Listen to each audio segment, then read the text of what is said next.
been the mission of J.D. Power and Associates to improve the level of customer satisfaction throughout the automobile industry. And we often go outside the industry for role models who have excelled in implementation of customer satisfaction. This afternoon we have such an individual. After an apprenticeship in European hotel industry, he came to the United States in 1965. From the Hilton hotel chain, he moved over to the Hyatt chain, and for 6 years worked there. And in 1983, he joined the Ritz-Carlton Hotel Company. Today, he is president and chief operating officer of that company. And when I asked him why he would be willing to come and speak with us, it was because of his convictions about customer satisfaction. I think you will benefit from his experiences and from his enthusiasm. I'd like to introduce you to Horst Schulze.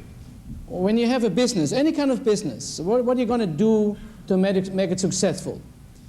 I really think it is simple to take any business and make it very successful. You just look what business you're in. You look at your market. You determine what that market wants from that market, not your dream, your determination, but study what that market wants and give that market what they want better than the competition, and you're going to be successful. I mean, what else is there to it? Nothing. And keep yourself informed. What does that market want? Do it better than the competition, more efficient, more sufficient, do it better, and you have a successful business. Sooner or later, it's going to click. I mean, and nobody can argue that. Nobody can argue that. So, in our case, we did that. We did an hotel business. We went to hotel, we formed our company in 1983. We said, all right, we want to be the best in the top market segment, in hotel business. We want to be the best. So we went out and said, what does our market segment want?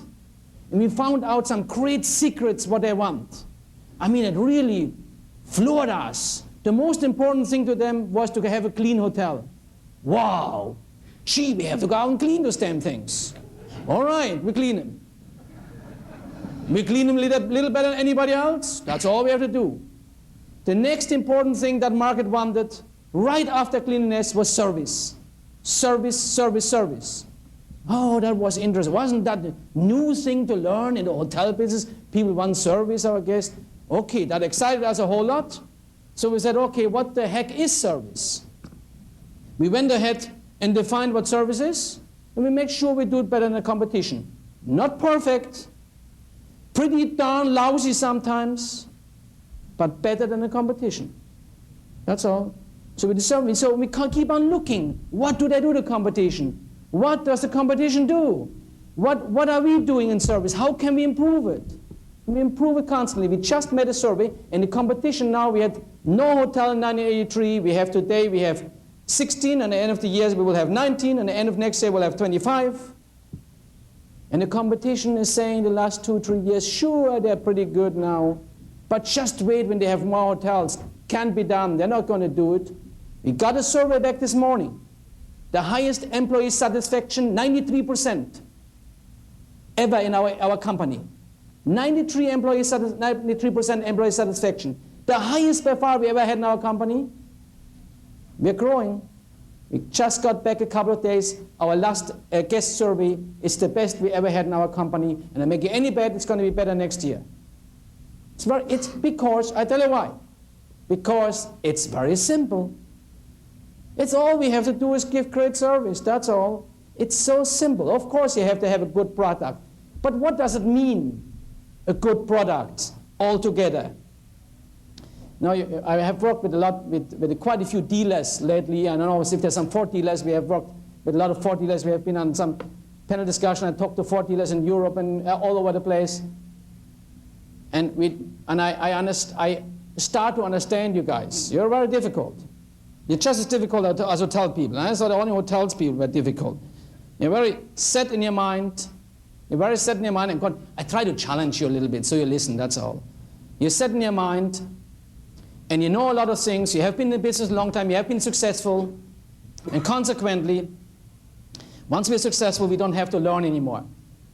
And that's the biggest problem we face in teaching what we try to do. We hire employees, we hire intelligent people, and then we talk to them and try to teach them, and they don't learn anymore. In fact, I have come to the conclusion that most people, by the time they are about 25 years old, essentially are retired. They still got to work. They still got to work and get a paycheck, got to work and get a paycheck, but essentially they are retired. Because when you don't go to your place of work to seek new dimensions of excellence, to become better, for a vision, for accomplishment, rather than for the paycheck only, if you don't go to your place of work for greater accomplishment, in that moment you're retired. You're just going to go for a paycheck, you're retired. You're not growing anymore, you are retired. And most people by the time in 10, 25 years are retired, no matter if they own the business or they go to work for the business. Most of them are retired and don't grow anymore. It's a limitation that people put on themselves. The greatest limitation that people have on themselves is that they sit somewhere and think they know better. They're not learning anymore. They're not reaching, they're not seeking to be better every day. That's the greatest limitations that people put on themselves. How possibly can you become better when you don't learn anymore? How possibly can you learn if you think you know things better? If you don't open yourself up. And I will come to how we accomplish it. We set out and said, what do we want to do? Service. What is service? Service, in our opinion, was clearly the most important thing we have to give to our guests because our guests told us so. It had nothing to do with our hotels, marble, fine oil paintings. I mean, the oil painting, one oil painting in our hotels costs as much as the whole lot in most hotels. Honestly. They're all originals. Our carpets, our oriental carpets are originals. It has nothing to do with what the guest wants. That too they like. But service is what I really want in every business, and I submit to you, in yours too. In service though, is the only thing I can differentiate myself from the competition. It's the only thing. Because I don't know really if you like oil paintings. You may prefer glass elevators. The only thing I really can differentiate myself with is service. So when we knew that, we said, hell, what the heck is service? Service has to start somewhere, service has to end somewhere. And we thought, when does service start? When does it start? It has to start the instant I make contact with somebody. Contact service. So it has to start with a great greeting. Welcome. Can I help you? Nice to see you. Anybody walks by me, good morning, good afternoon. That's how service starts. And then it follows, the next step of service is complying to what that guest wants. And doing it happily. I'm happy to help you. And my pleasure, of course. Right away, whatever they want, certainly. And it ends by saying farewell. Thank you for letting me serve you. Thank you for coming by. Have a nice day. That's all that service is, 3 steps. It's the most important thing. Guest contact service is the most important thing. I speak to banks a lot, and I use it for a lot of as an example all the time now. The first time I was invited by a large bank to speak to them, I said, I'm going to go to that bank and see what happens in service, because I was supposed to speak to all their managers about service. And I walked in the bank to change a $10 bill. Now let's experience service for a moment together. And you're in the service business. I will prove it to you how important service is. Let's experience together this bank for a moment. I walked into it. It was a large old bank. A big portal of an entrance. An old marble floor. Marble pillars. Are you with me in the bank? You have seen a bank like that. Have you ever been in a bank? I mean, you have somebody carry your money over, you take it yourself. Are you with me in this old bank, marble pillars, and there is a big bank, mahogany of tellers, big bank of tellers, and there's a maze where you go through to come in so that you're served in proper order. Are you with me? Yes, this bank advertises service all the time on the radio. I hear them all the time when I drive to work, in one of your cars. They're talking about service, this bank. And here I'm standing in a maze. And somebody calls, next, when I finally was there. And was my first service contact, next! A little bit annoyed because I was looking by mistake in the wrong direction. And this, I thought the teller would open free over there, and besides that she was prettier, so I wanted to go to this teller, and this one over there calls next, and I go over there, and by the time I was there, she was working on her computer. It's a true story. And then she looked up. I had never seen her before. She obviously didn't know me. But it was totally clear and obvious that she hated me. She hated me. That was my accent. You get used to it after a few minutes, don't worry about it. She hated me. When I said I want to change $10, she really was pissed. And then I left. Marble floor, mahogany counters, pillar. What do we remember from this bank? The mahogany, the marble, or this bitch behind the counter? What do we remember? Service, the most important part of service is the personal contact that you have with people. The personal contact is the most remembered part of service. And if you don't accomplish that, you're not going to give good service. A customer has to leave, or a guest in our case, feeling well because of the personal contact they had on the telephone or in person, because of the personal contact they had, the human contact they had. Because of it, they have to feel well. Consequently, your employees, if you are in service, and if you're not in service, that's different. But if you're in service, and if you know that you can have to differentiate yourself in service, if you're in service, your employees are working for you or with you, and your job and your employee's job is to create in each person that you see and have contact with a positive feeling about you and your dealership.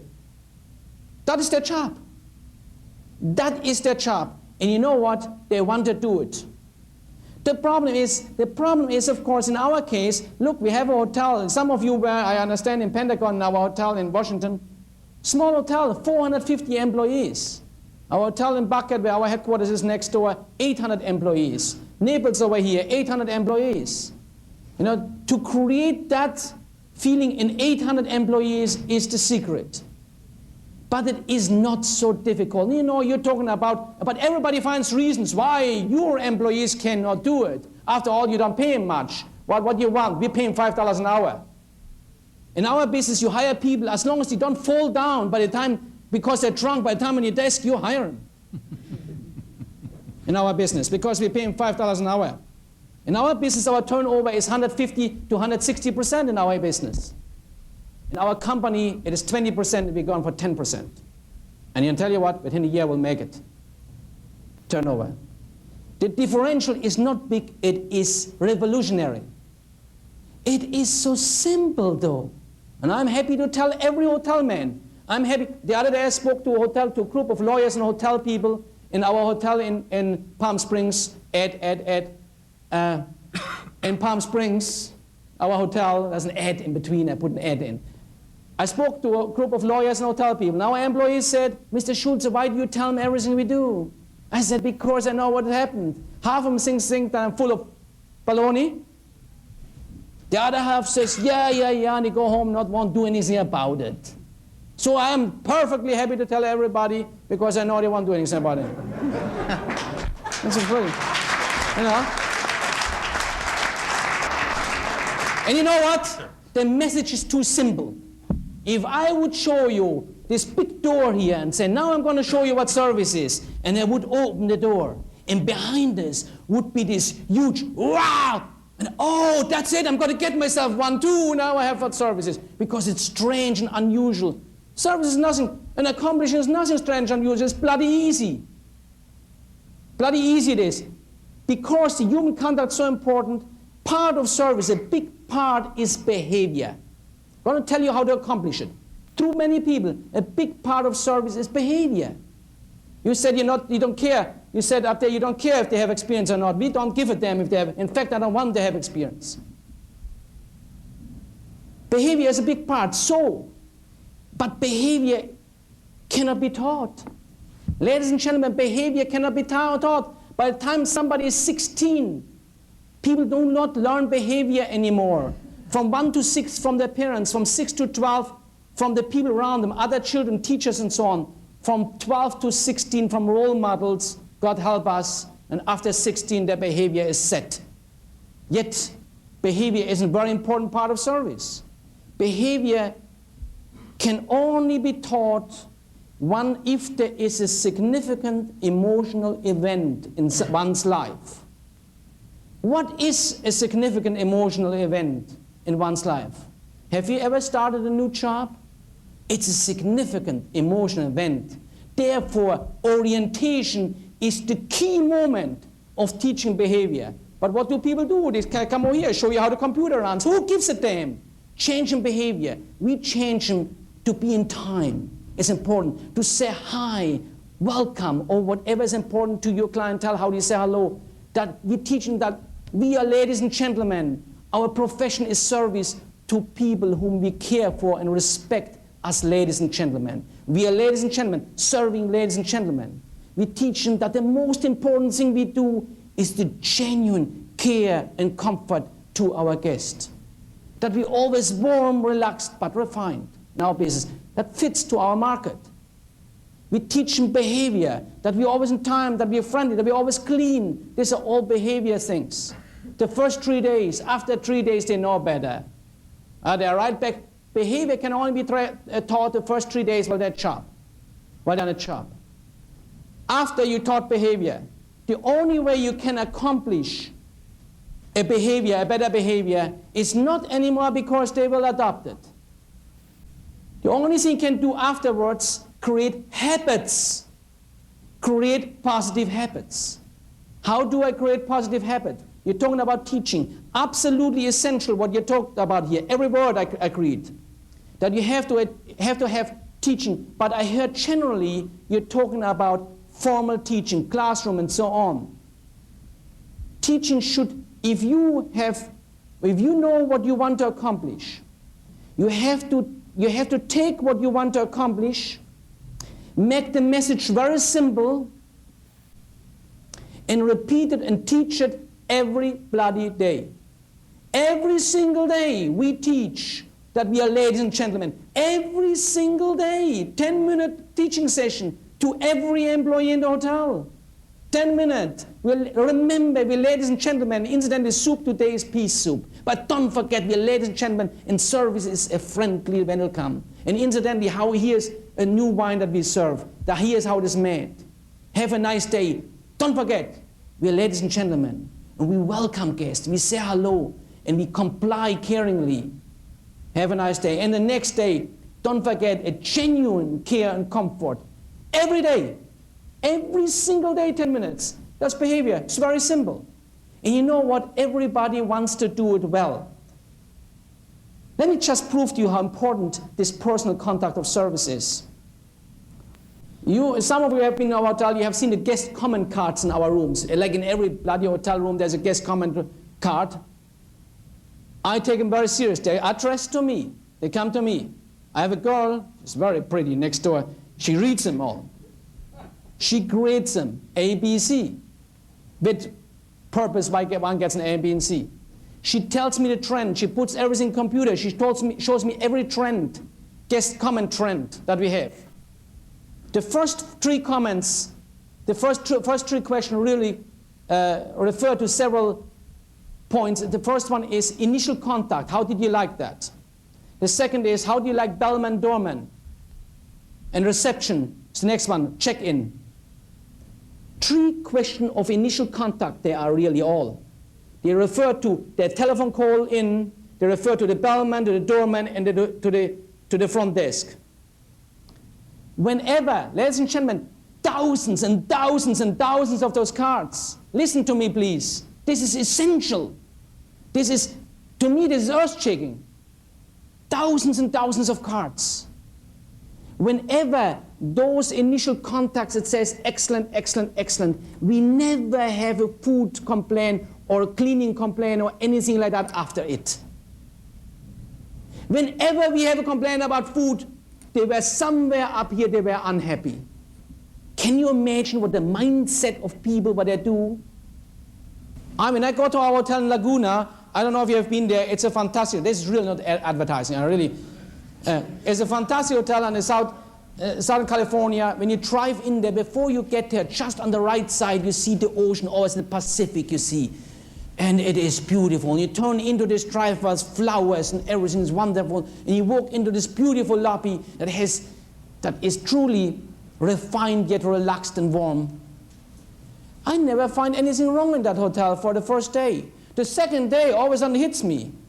I see so many things. First day, I don't see anything wrong. Because I was in a positive mode. That's how important the first impression and so on is. But that impression, first impression by the doorman and bellman, totally overcomes any complaint about defects that we had somewhere else. That's how important the personal contact is that your employees have with your customers. How to accomplish it? I hired the right people to start with. How did we hire the right people? Well, we formed for each job category, and we have 120 to 140 job categories in each hotel. For each job category, we interviewed our 5 best employees in the company, carefully, thoroughly interviewed them, and we created a profile for that particular job. Now we hire people, and we ask questions in accordance to that and try to match the profile. Not only now I have a better employee, but I have an employee that fits into this particular job and becomes a happier employee. That's how we hire every employee. And then we have the right orientation, as I mentioned before, essential. And then we have ongoing, relentless training in accomplishing what we are all about, and that is simply being ladies and gentlemen, serving ladies and gentlemen. Service being a profession, caring about guests, genuine caring about guests whom we respect as ladies and gentlemen. We teach it and teach and teach. And then we sit down classroom teaching in between. And then, but most of all, ladies and gentlemen, please listen to me. You're not going to make it unless you create an environment, and that's your job, create an environment in which the employee don't have to do the job, but want to do that job. And if you think your employees, you're in my business, they are all a bunch of bums, they don't want to do it, that's a lot of baloney. We said, I went ahead, listen to me, another little survey, absolutely mind-boggling.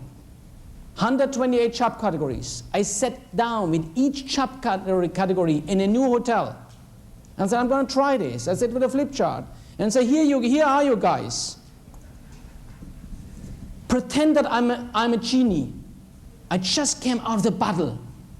Please listen to me. This is really important. I told them, pretend I just came out of the bottle. And you can wish from me what your department will be a year from now after the hotel is open. And I asked the waiters in the cafe, and they said, oh, we want to be the best. I said, what does it mean to be the best? Tell me what it means.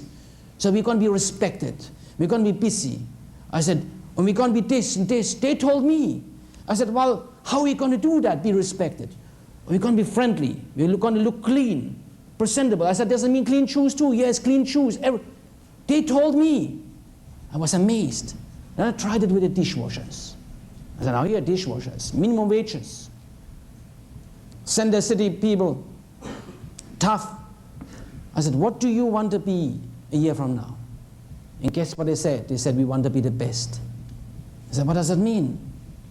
Does it mean you want to be respected? Yes. I pried a little bit. Yes, they want to be respected. And then I went from department to department, and everyone wanted to be the best. A few months later, a year later, we opened the hotel in Australia. I said, I wonder what they think.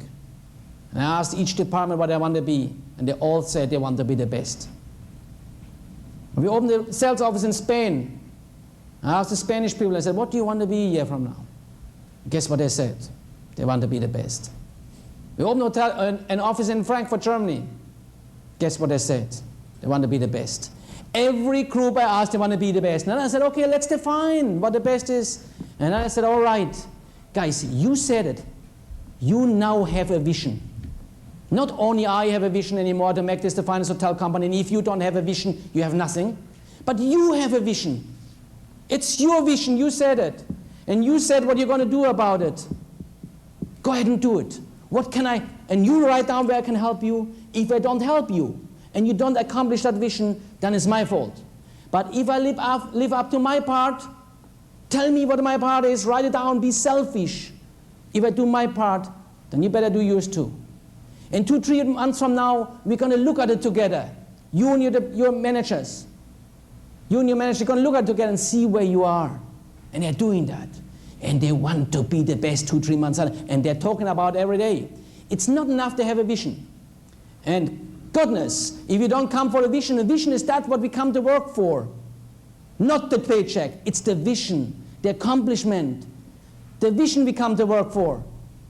And if you have that, you must be committed to it.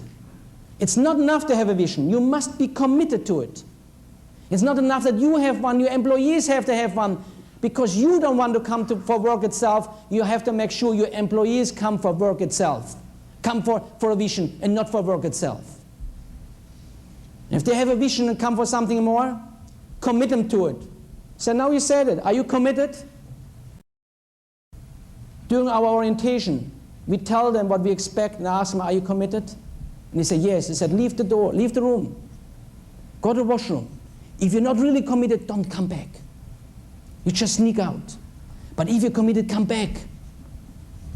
New hotel, 100 people, they go out, they all come back and say, now you are committed. You have your vision, you're committed. But it's not enough to be committed. You have to keep focus on it. You have to focus on what you're doing and not find excuses. Do we all have a vision on the 30th of December every year to be in shape next year? To stop smoking? Are we not all committed on the 31st of December? And on the 1st of January we start jogging. And we come back from a jog of a half a mile and say, I already feel better. A lot of baloney, of course, but we do it. And the 2nd of January we run again. And the 3rd of January we say, it's raining. We focus on the rain.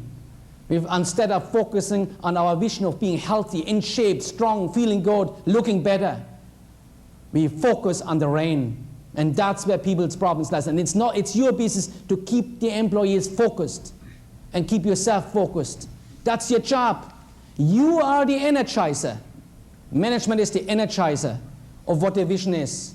And keep it alive every single day in those training sessions. Every single day. And I submit to you, if you're going to hire right, select right, orient right, teach right, and teach them every day, your business will become better and better and better and better. And the one day, 292 days from today, when you stop repeating it, that's the day we start slipping already. That instant you're going to slip. It's not. And why do people not do it then? Because they don't focus anymore. They find an excuse. They find it boring to talk about it again. What else can I possibly say? What else can I possibly tell them? I told them they're embarrassed to repeat themselves. Coca-Cola is not embarrassed to repeat again, Coke is it. And if they wouldn't, they would lose market share tomorrow. So why are we embarrassed to repeat to our employees what we want to accomplish? Ridiculous. We are the ones that set the vision, help the employees, give the employees a vision. We are to commit ourselves and them. We have to focus them and energize them and ourselves. And that's a heck of a job. But I submit to you, if you don't do it, somebody is going to do it around the corner, is going to beat the heck out of your butt. I'm going to tell you that. You're going to. And I'm telling you, somebody opened a hotel close to our hotel in Bucken and he said, what are you going to do now that X hotel comes? What I'm going to do, I'm going to beat their butt. I'm looking forward to them. I guarantee it. Oh, they're going to leave. A few of them, they're curious, go over there. And they're going to beat their butt. Not because we're so good, not because we're perfect, far from it. But we have a vision. And we talk about and teach it and teach it and teach it. But then in the moment when an employee has that vision, they now have become part of your organization and not just working for the organization. And in that moment, if you're encouraging them, if you're compassionate with them, in that moment they have an environment in which they want to do the job and not anymore have to do the job. So it's very simple. Know that service is essential. Establish what service is in your particular market segment. Hire the right people. Orient them right. Teach them right in proper session. Keep the teaching alive. Have passion about what you want to do. Don't just say, okay, I want to tell you today, I want to remind you, we're ladies and gentlemen, and incidentally, we want to be genuine. So we want to be genuine with our guests. That's what takes passion. Otherwise, you're going to lose them in a minute. And it takes for you to have passion. You know what I do? I have on the mirror where I shave, I have a note. Remember, you got to work for a vision. On my steering car in my car, I have a note. Remember, you got to work for a vision, not for a bloody paycheck. It comes incidentally. It comes anyway. Success, we teach our employees, and I teach myself, is not somewhere down the road. It is not. Because down the road, we will never find it. Success can only be here, right now. And we make it simple. Remember, all messages have to be simple and repeated and repeated and repeated. It's here right now, success. That's the only place where I can possibly find it. I prove it to you. If a baseball player has 4 home runs today, is he successful? Okay, 5. Is he successful? 5 home runs today is successful. Certainly. Does he have a new contract? No. Does he have more money? No. But if he continues to be excellent in what he or she is doing in any business, then sooner or later comes a new contract down the road as a reward for your success today. And if you teach your people that they can find success right here, in this moment, and being excellent in this moment, and remind them of that. Remember, we have to be excellent today in what we are doing. Today and tomorrow, but today. Today, excellent what we're doing. Certainly you have to tell them what you're doing. Certainly you have to tell them what your market is. Certainly those are the formal teachings. Certainly you have to tell them how to approach certain characters and so on. But repeated, but warm and genuine and caring is the basics of it all. If we don't have professionalism and teach it every day and remind them every day, sooner or later they will fall in the habit of doing it. Because you will not you will not be able to teach unless the person has already genuine caring, genuine good attitude, unless you make it a habit and talk about it every day. So how would you want to be successful and beat your competition? How would you dare not to talk about it every day? I tell my managers, how will you dare not to talk about it every day? We make it very simple. We put a few things in word, and there's a few things we do. We give every employee a little card like this, including me. And my employees, when they go by, do you have your card? And they want to be sure that I have it too. And it says, we're ladies and gentlemen, serving ladies and gentlemen. And it says, a Ritz-Carlton Hotel is a place where the genuine care and comfort of our guests is our highest mission, is the bloody most important thing we do. And we commit ourselves to provide the finest personal service and facilities for our guests who will always enjoy a warm, relaxed, yet refined ambience. And the Ritz-Carlton experience, the outcome, the Ritz-Carlton experience instills well-being. It feels well. Instills well-being. In life in the sense, it instills well-being. A guest that leaves us must feel well. If you feel well about one specific thing, we didn't do the job.